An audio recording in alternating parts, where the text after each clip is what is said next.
Ladies and gentlemen, boys and girls, today I am talking with the amazing Jean McClelland. Jean is a teacher of voice, breathing, and the Alexander technique.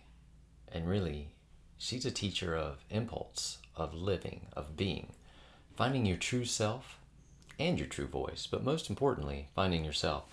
This is a fascinating conversation. But if you're listening to it, I'm going to tell you, it's visual. So if you're not watching this on YouTube, you're going to miss some of the visual demonstrations that she uses. Nonetheless, still fascinating, even if you're listening. This is a wonderful lady with a wonderful message on this wonderful show. Buckle up, guys. It's the OS BodCast. So, Gene, on your website, you have this under your teaching heading, you say that everyone possesses a powerful natural voice that reveals who he or she truly is. Can you kind of expand on that and dive into that a little bit? When I was training to be, well, I always taught, but when I was trained to be an Alexander teacher, during the training, I was teaching voice. I'd been teaching voice in New York City since 1986. And I was contacted by an Australian publication to write an article on the voice. And as I was writing this nonfiction piece, it occurred to me that really what I wanted to communicate was, and this was, I think, 1990, maybe 89, 90, 90, I think. What I wanted to communicate was that the type of voice work that I was doing was really a search for the real self through the vehicle of the voice. And I still see it that way, and even more so. It has become clearer to me. It has become more defined. It has become more physiological. And I think that that's really the important point of this. And, I mean, I know we talk so much about psychology and things, but it's really the physiology. It is the physiology of bringing to consciousness, and this is where you understand so well the work of Carl Stow, as he would talk about breathing as being in this no man's land between consciousness and unconsciousness. So the vocal process is in this no man's land of consciousness, unconsciousness. We are bringing it to consciousness. The great opera singer at the Metropolitan Opera, Renee Fleming, in her book, I think A Beautiful Voice, she says, how can I explain to you this process that is mostly unconscious? And that's the hardest thing. That is the hardest thing for people, because we live in a society where we just want to get it. And when you're dealing with these inner muscles that we intuit and whisper to us, there's nothing to get. Just staying open to an experience. So instead of trying to do something, what I work on is bringing to consciousness these inner muscles. And of course, I have to show you a graphic, right? It wouldn't be a podcast with me without a graphic.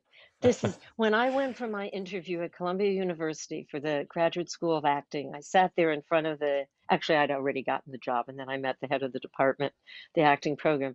And I sat there in front of him and I said, my mission here is to get the students to understand there is a physical structure to their creativity. These amazing inner muscles, as you know very well, the psoas muscles that have this power in them, not always, right? This is our work to do this, to send the legs away and the torso up. You don't have to think about that at all, because that's very confusing. But there are emotional response muscles, and they communicate to the diaphragm. That's your vocal process right there. So when we can align with this, not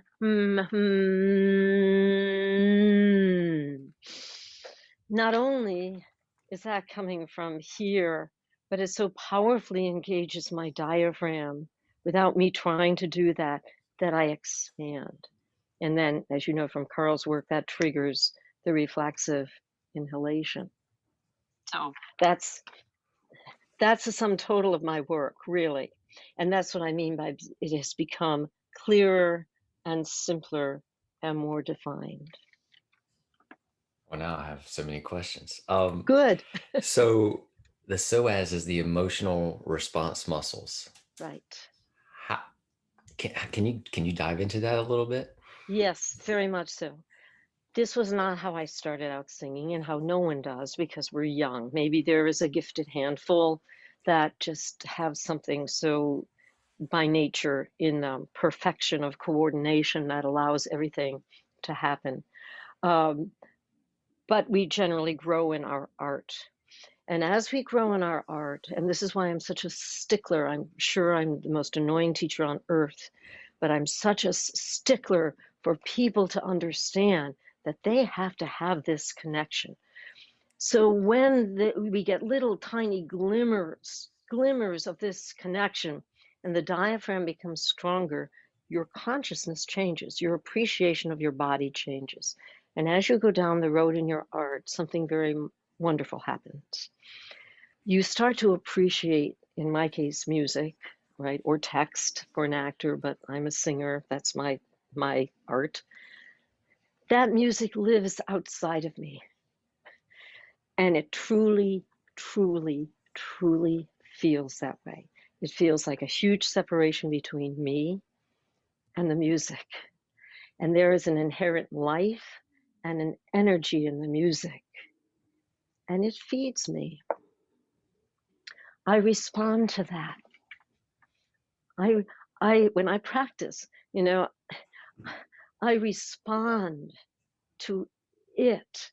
I don't sing it. You see it in my body. I think very, very clearly, and I promise you I will not, load the dice here and make up something. But if I haven't, like we all start out, every single one of us starts out this way, as I said, except for that rare few. We work from here. I certainly did. I would get comments, oh, you're very emotionally free on stage. I felt I had to emote. I was singing, but you see, it was all up here. As I continued in my journey and I began to integrate these inner muscles and understand these inner muscles and not think that the process of voice or singing was something I layered on my body. So as this became clearer to me, something shifted in me, and I started to have a very clear experience of this. Something feeding me. So I connected to depths. But what I wanted to show you is if I am thinking it's me, I'm pretty much in my head right now. And you sort of see it, it's not horrible, but you sort of see it in my body that there is sort of, but the moment I'm here, I go into a different state.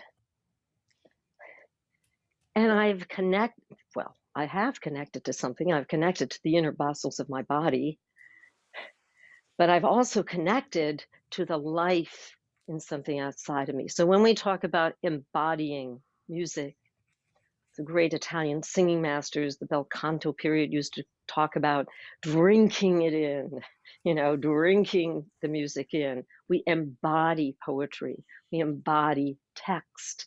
That's what that means.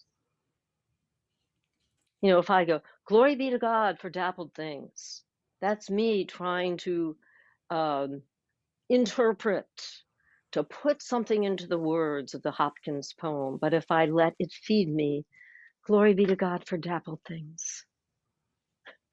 Glory be to God for dappled things. It becomes an improvisational flow. So I'm not going to ask this correctly, but I think you'll understand what I'm asking. How do you turn the psoas on and or connect it to the diaphragm? All right, that's a brilliant question.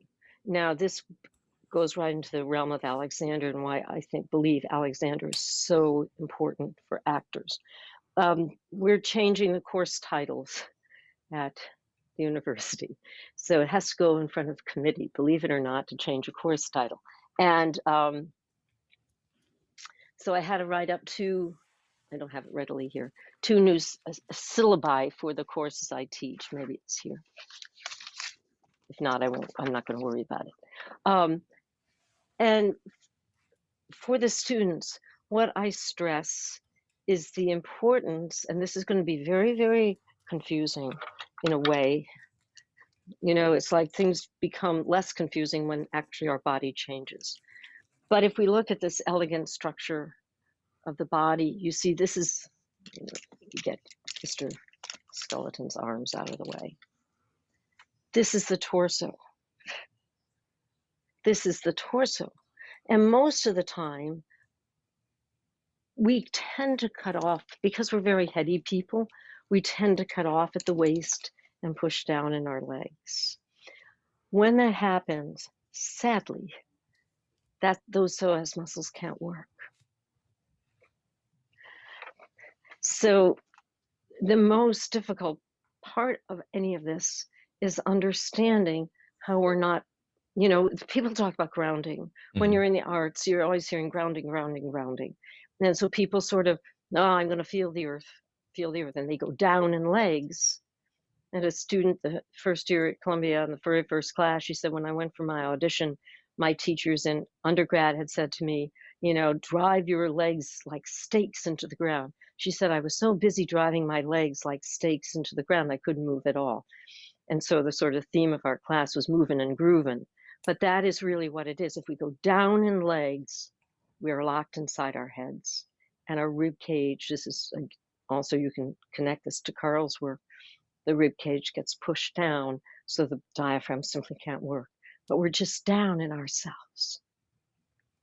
So how I would work with somebody initially, and especially on Zoom, is bringing to the awareness that grounding is not going down into legs, but grounding is permitting the earth to rise up underneath the feet. So if you just sit with that for a moment, or stand with that, right? That there is like this elevation that takes place underneath your feet. And that's what opens you up. And then something incredible happens. The torso, instead of pushing down, we in Alexander call it the torso moves up off the legs. When we do chair work in Alexander, getting people in and out of a chair, it's specifically for that reason, is that people want to go down in their legs. And so you're getting them to begin to integrate the torso, and the integration of the torso so as to diaphragm. In Alexander, we call it lengthening and widening. So when I put hands on a student in Alexander, I am trying to bring about this sense of lengthening and widening in breath. So it's as I said, I started out today in saying things are very physiological. And one of the biggest things that is physiological is the understanding, trying to develop a sensitivity to when one collapses down and when one is here. Here you see everything is free and easy, and you get that sense, right? If I do, I know you love this, Carl exercise with whispered counts of 10, if I go 1, 2, 3, 4, 5, 6, 7, 8, 9, 10, 1, 2, 3, 4, 5, 6, 7, 8, 9, 10, 1, 2, 3, 4, 5, 6, 7, 8, 9, 10, 1, 2, 3, 4, 5. But if I'm down in my legs, I don't have much choice. 1, 2, 3, 4, 5, 6, 7, 8, 9, 10, 1, 2, 3, 4, 5, 6, 7, 8, 9, 10, 1, 2, 3, 4, 5, 6, 7, 8, 9, 10, 1, 2, 3, 4, 5. You hear the down in that. That really doesn't engage the diaphragm at all. 1, 2, 3, 4, 5, 6, 7, 8, 9, 10, 1, 2, 3, 4, 5, 6, 7, 8, 9, 10, 1, 2, 3, 4, 5, 6, 7, 8, 9, 10, 1, 2, 3, 4, 5, 6, 7, 8, 9, 10, 1, 2, 3, 4, 5.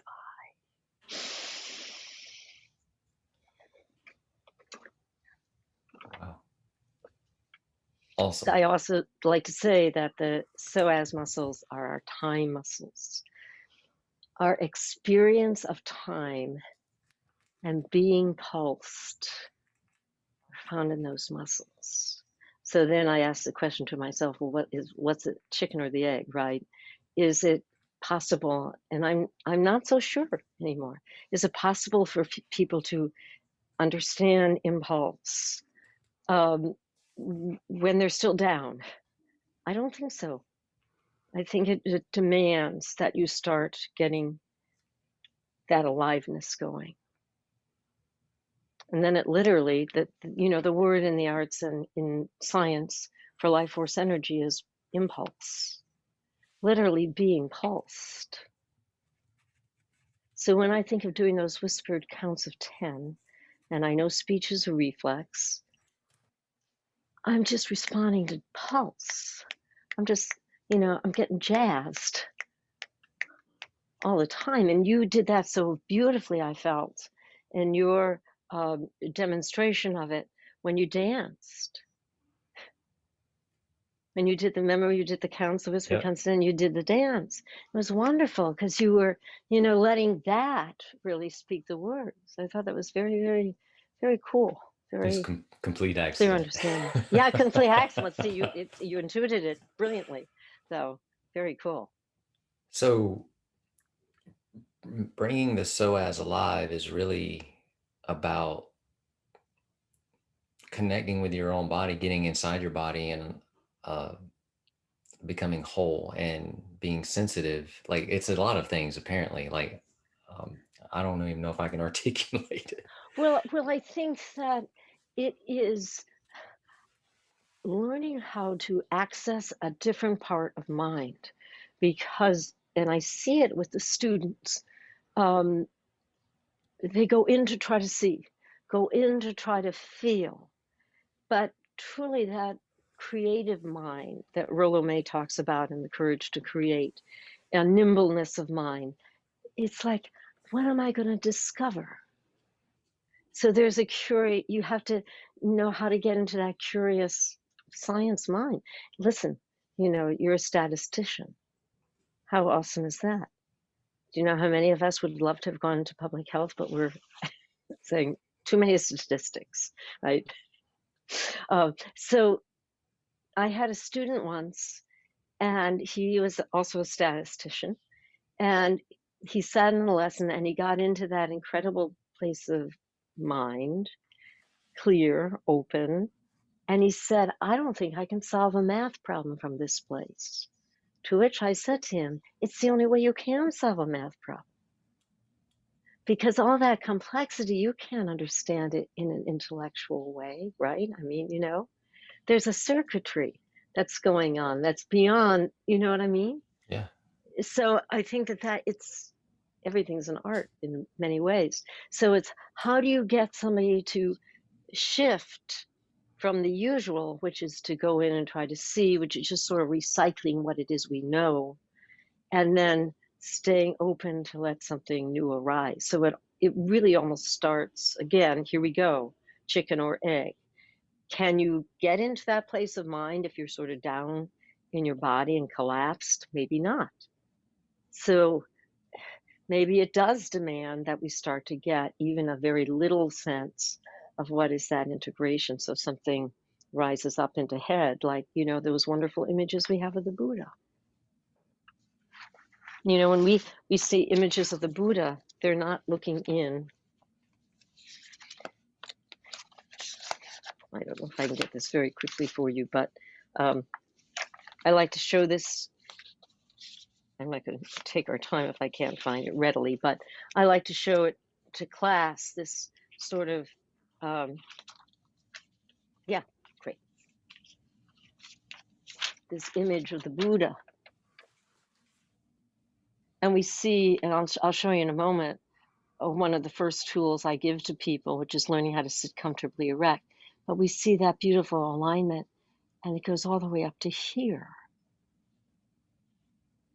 to where the top of the spine is. So watch the difference in me. If I go in like this, and you see this, I'm sure, a lot. I'm going in, I'm trying to see. So that's one way, it's not terrible. But when I'm in this other place of invitation, of what comes up into mind, there is like this clear space. And whether my eyes are open or closed, it's the same thing. It's like I'm seeing behind my forehead, really. So it's like getting students to understand how do you access that part of mind and to make them sensitive enough to get them to develop a sensitivity to know when they do this, which disconnects everything in the body, and when they're here, which instantaneously connects things. It makes me breathe quite deeply. And so that's how, when a person can be open and they can find that connection, that's where they really find their true voice, but also their Yeah, true self. exactly right. I mean, at this point, it's second nature.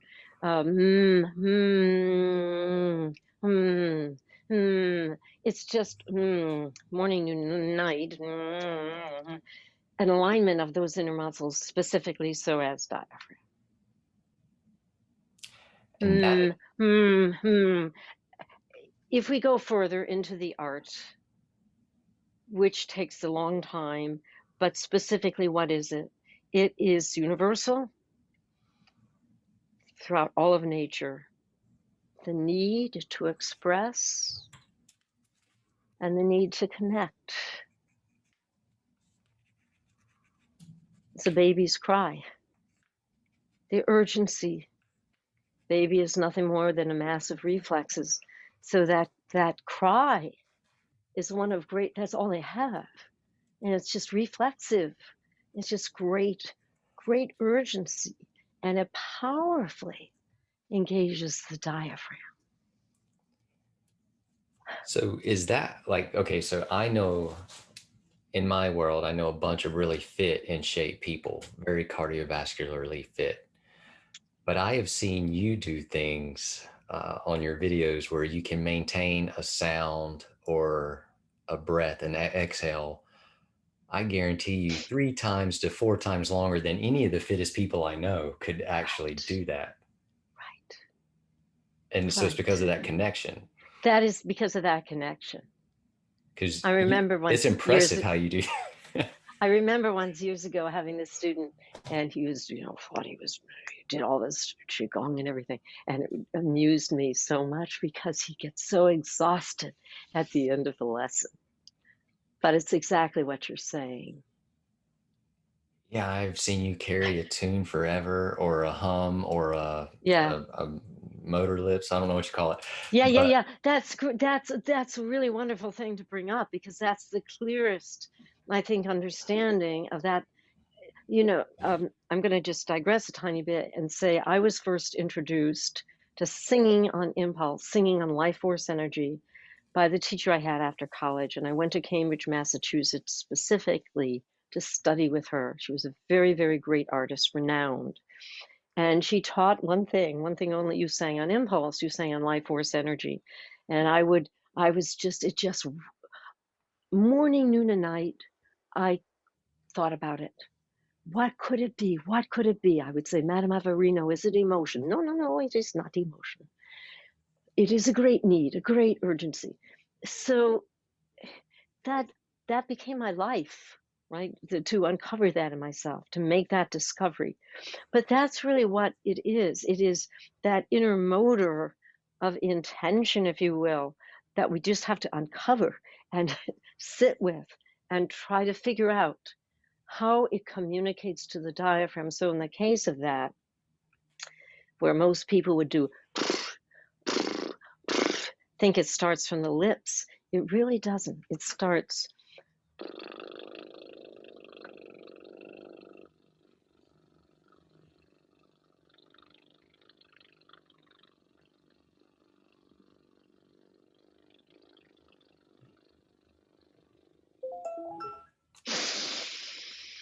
see, that's amazing. see it, and it's just the endless. And I assume that, I mean, we're talking what, like a little peristalsis in here of just a diaphragm. Nothing is stiff and rigid. There's inner movement, which your hands sort of automatically reflect, I think.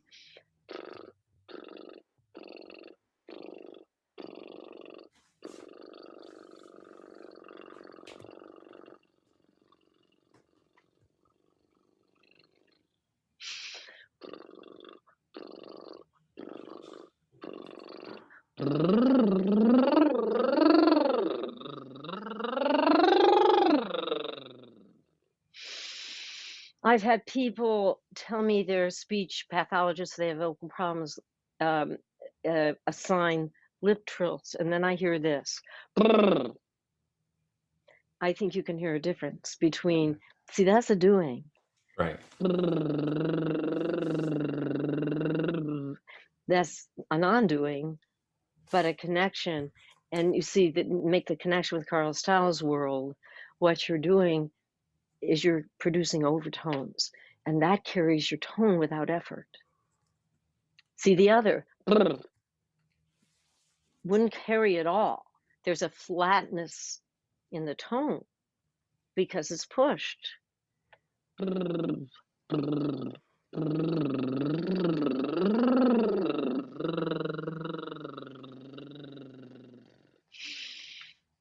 It opens up in here. Wow. Fun. It's fun, but it's frustrating to people because everyone wants to get it. And I've done this with Alexander teachers at conferences, and you know, Alexander is all about non-doing. And it's amusing because they're all trying to do it. It takes so much time. But isn't it a comment on our world that we just want to jump to do everything and to get it, and it really takes an awful lot of time to just sit and what is going to rise up in me? How am I going to sense that need to express? You know, when I was exploring this on my own, and I don't tell too many people, and I don't write about it because actually, when I did try to write about it once, my husband said, "Oh, I think it's too raw." But I'll share it with you, and then you can decide whether you want to keep it or edit it. But my summers from 15 years old on, I volunteered when I was 15. I worked in a municipal hospital in Springfield, Massachusetts, and I worked in occupational therapy. And when I was 15, it was really hard for me because I had never been exposed to so much illness. I never, who is, right?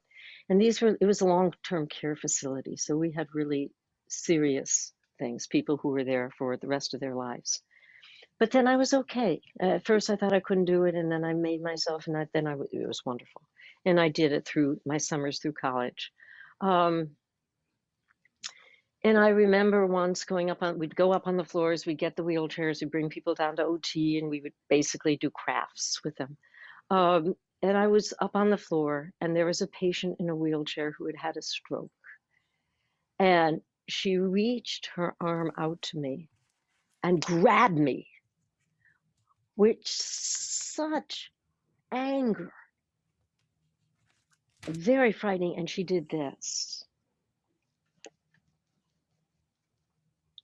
because because of the stroke, she had lost her ability to express. So when I was exploring this through my time after Olga and really impulse, that came to me because she would say it's a tremendous need or urgency to express. And I realized how powerful that is, that need to express. And in her case, because of the stroke, she couldn't. And it just was, the anger was unbelievable. So you mentioned chicken or egg, but so for a person not to be able to express their voice, is it simply, is it because of the lack of connection, or is it other things? And what causes what? Is it fear and that causes lack of connection, or is it lack of connection and that actually creates fear? Or Right. Well, I think this is yours and my life, rest of our lives work, right? right. Figuring it out. But I feel more and more strongly, and this is why I think the Alexander worked so well, because I think it is about getting something going, getting that torso to move. It is very frightening for people to touch this place in themselves. You know, Liz Koch in the Psoas book calls it the fear reflex. It does make us feel very vulnerable to touch that self, right? Very exposed. I saw it in my Alexander teacher training. I was racked with anxiety as things opened in me, racked with it. But I and all my great teachers had gone through the same thing. Mm. But then I saw other trainees, and I have to say other teachers who weren't quite as extraordinary. And I knew they had kept it at bay. They had stopped themselves from going into the depths. So is that psychological or is that physiological? Or is it just psychophysical? Is it a combination of both? Everything's connected, right? I mean, Everything's connected, right? And are we then, maybe it's too much for some people. I've considered that a lot. Maybe it's simply too much to touch that place. Maybe that's what is the artist, right? Why Rollo May, what's the title of his book? The Courage to Create. In that book, he makes the point that neurochemically, there is no difference between creativity and fear. just opposite directions, I guess. Right. And I've had students that when they, they can seem extremely talented, but they don't touch that deeper place. And the moments that they do, I have one student, and all of a sudden I don't hear her sing anymore. And I look up and she's going, and she starts to cry. And I ask her, I say, are you nervous? No, but it's just the power is so great. And it's so frightening to touch that place. It's really complex. I don't think there are easy answers at all. So, do you only work with singers? No, anyone. Because I would imagine that a lot of people would love to find themselves or find that connection within themselves and experience Right. life versus, Right. shrinking away from it.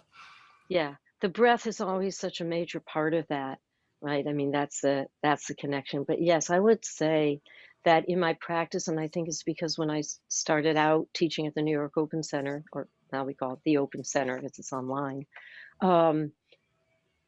the people that came to the class were not professionals. They were not singers. They were not actors. They were people who had trauma around the use of their voice. So that's really been it. Because I'm a singer, of course, that is always going to be part of the work. But yeah, I think it's really essential for anyone to find that connection. For the listener at home, because I imagine there are some people that they've heard about the Alexander technique, but could you give a rollout a simple explanation of what that is? Right. We call it, psychophysical re-education, but very simply, how I try to describe it to people is that it's bringing our coordination into consciousness.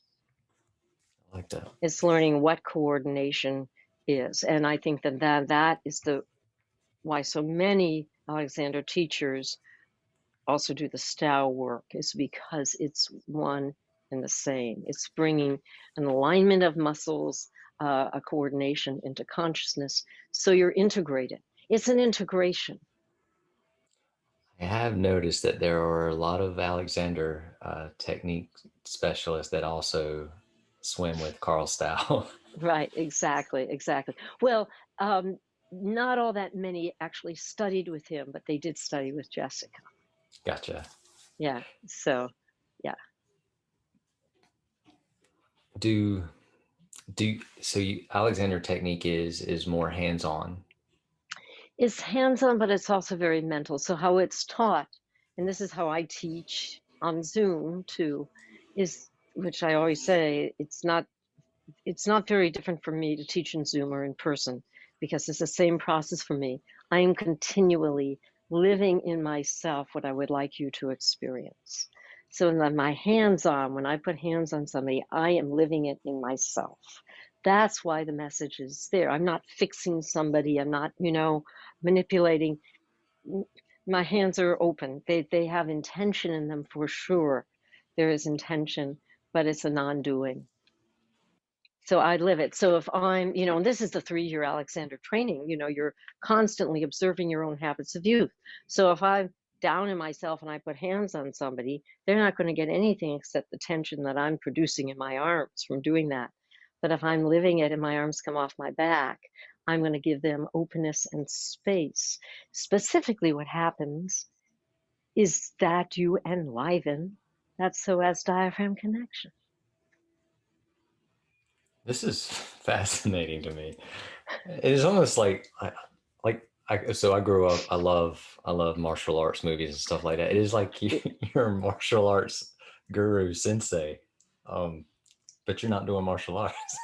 No, but it's all the same, right? I mean, there is something, I know I have a lot of people too that do Tai Chi, of course, right? But then I see them and they're sort of, I had one student, she's, oh, I'm practicing my Tai Chi, very devoted to Tai Chi. And, she'll do something like this, a rotation. And I will say to her, yes, you're rotating your body, but I think if you allowed it to be rotated, that's the difference, right? That's the psoas diaphragm. There's misunderstanding that from what I understand, the sinking down into the earth. Well, you can sink down into the earth without pushing down. You just sink like that, right?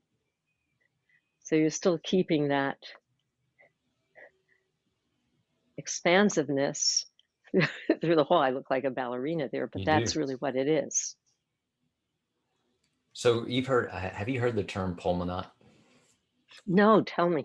So James Nestor wrote this book called Breath, Right. and he starts researching all these different ways to breathe, and all the different methods, Wim Hof, Stow, anything that's out there. Counting, time breaths, perfect breaths, all different kinds. But anyway, he uses the phrase pulmonat, like an astronaut, for people that are really trying to regain their breath and like relearn or remember their diaphragm. And the reason I was asking you about that, because to me, like, I could see how somebody might consider you a pulmonaut, but I'm thinking like you're well far beyond pulmonaut status. So how, and is there a word for what you teach? Like, could you condense it? Like what you're different. I like that. No, Can it's I great. quote you? You're You absolutely Tim can. Anderson. Yes, you heard that here first, folks. Yeah, I love it. It's really great. But it's an integration, I mean, the dullness of my website, nothing catchy. It's Jean McClelland, voice breathing and the Alexander technique. But it is really one. It's all one. It's all one. And it's not just applying all these different methods. It's, you know, again, let me quote my great teacher, Olga. She would laugh at her little joke. She would say, it is very, very simple. That is not to say it is easy. And it's really, and ha ha ha, it's really very true. As I try to say to the students, when you are in this alignment, everything you need is there. Yes, you do your homework, you do your character analysis and the day in the life of, and all those things, very helpful. But if you go in for an audition and you do a cold reading and you're in this place and you're embodying text, all that you are is going to come through. So it is very simple. It is just so hard to get there because we put all this stuff in our way. So in my world, simple is life changing. That's where everything happens. But yeah, Totally agree with that. I agree. It's not always easy. It's a bit like you said. It's just because there's so much stuff that everyone's holding on to that just gets in the way. But I like simple. Right, right. And I mean, I think that there is well, this, right? I mean, there's so much mystique. I've one wonderful student and she wrote, people get so confused because they come to my class and I'm saying something totally different from what their yoga teachers say. Totally different. And this wonderful student who I've known for many years wrote in the chat, she said, I get this every time and I just ignore it. She said, they speak like as if it's from the divine. I thought that was so amusing. It is like there is this mystique around something instead of the hard work, the really hard work of uncovering what already exists in us. And what it already exists is pretty daggone awesome, right? I think so. Me too. I think so. It's like a wonderland. It's like what I always say, it's an amusement park for adults. Right? You just stay open. What am I going to discover? What am I going to discover? What am I going to discover? It's like you work on it constantly. Jean, if somebody wanted to work with you, how, in this virtual world that we live in, how could they get in touch with you? I think just through my website is the best way, jeanmcclellandvoice.com, but it's easy just to Google me. Any of the YouTube videos, I hope I have, or I hope my husband has put on my website, but that's the best way. And as I said, doing the breathing work in Alexander is very amenable to Zoom. Singing works. In fact, right after our time together today, I have a student, and it's been wonderful doing work with him on Zoom. He used to, winter in Florida, and we could never work together. And now, of course, we can because of Zoom. And his singing has just really improved. One can't do group singing on Zoom, and that's what's sad for me. But doing the breathing work and the Alexander work the translation is perfect. Awesome. Well, thank you so, so much for your time. This has been amazing for me. So thank you. What a joy. Thank you so much, Tim. This was just wonderful. Yes, ma'am. Thank you. Thanks for listening, everyone. Have a great weekend.